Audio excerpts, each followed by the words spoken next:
Hey, it's Cranky Craig here with my latest movie review.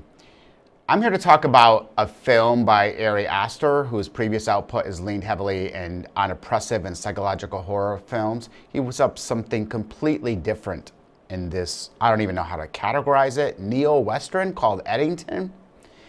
Set in the spring and summer of 2020 in a small, dusty New Mexico town that's already weird to begin with. It's the height of the COVID-19 pandemic. Joaquin Phoenix plays the local sheriff, Joe Cross, who happens to be asthmatic and cannot wear a mask for health reasons. Emma Stone, who seems to be in everything, plays his gullible, weird wife, Louise, who's prone to embracing conspiracy theories and lives her life in reclusive fear. Deidre O'Connell plays Emma's mother slash Joe Cross's slash Joaquin Phoenix's mother-in-law, and she's even weirder than the Emma Stone character. She's a wacky, nagging, obnoxious woman who reveres her dead husband and always takes her daughter's side on marital issues. Joe seems like a great husband, but Emma's just a little whacked. The town mayor, Ted, is played by the affable Pedro Pascal, who is in every movie in 2025. Has he been cloned? Is this AI? Because I don't know how he can do all these movies and TV series.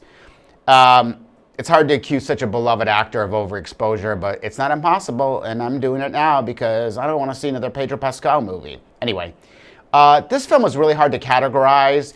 It's not easy to even describe the plot. The film starts off rather slow, and it takes a while to gain footing into the conflict. But when Joe decides to run against Ted as the mayor, the plot really picks up and hooks you. Watching Eddington is like reliving the pandemic all over again. For some of us, that is a horror story, although the film isn't a horror film. In an effort to incorporate all the crap from the disaster that was the pandemic, including Black Lives Matter protests, mass debates, conspiracy theories, distrust of government, origin of the disease, riots, lawlessness, and paranoia. Basically, Ari Aster, who also wrote the script, throws in everything but the kitchen sink. Sometimes the plot goes astray because he does this.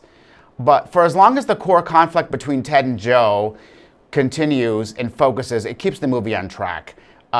It feels a little padded sometimes because I think he's trying to cover too much. I didn't love this movie. It's not a perfect film. I think the focus on covering so much details about the pandemic sort of made it lose focus sometimes. And because it loses focus sometimes, you lose emotional involvement, but it's incredibly entertaining no matter what happens. It's so interesting, and it's kind of provocative. Listen, everyone knows I'm not a huge Joaquin Phoenix fan. Side note, go and watch my Napoleon review, because I'm not a big fan of his, and I certainly hated that movie. But he does a very good job here. One of the problems I have with Joaquin is he always starts off crazy and messy. And when he goes to become even crazier and messy, it's not that big of a leap. Here he does a better job of sort of starting off a little bit more normal. But from the very beginning, he feels doomed, and he feels pathetic. And you can tell from the very beginning that he's going to go postal, a term worth revitalizing, and all in the name of good, by the way. Again, I like Emma Stone. Emma Stone's won 2 Oscars, but it'd be great to see her play someone a bit more normal and less hillbilly and put on some nice clothes for a change. She looks like an extra from Deliverance in this film. There are a whole slew of great supporting performances in this film, including the always charismatic Austin Butler, who plays kind of a conspiracy theorist soothsayer. It's like some weird cross between Jesus Christ, Charles Manson, and Howard Beale.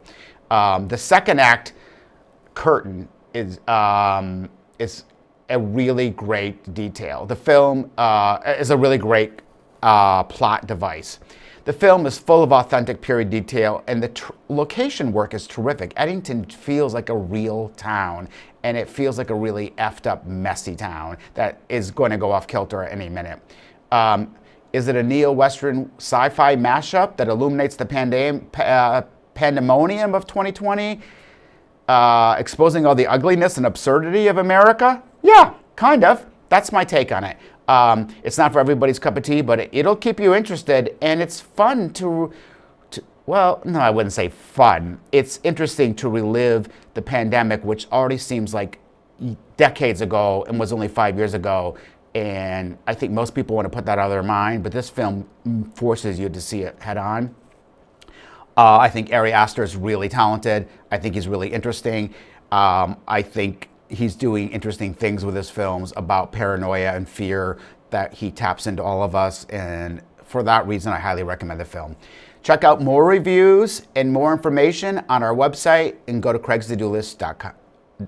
Go to our website and then go to Craig's To-Do List. Ciao.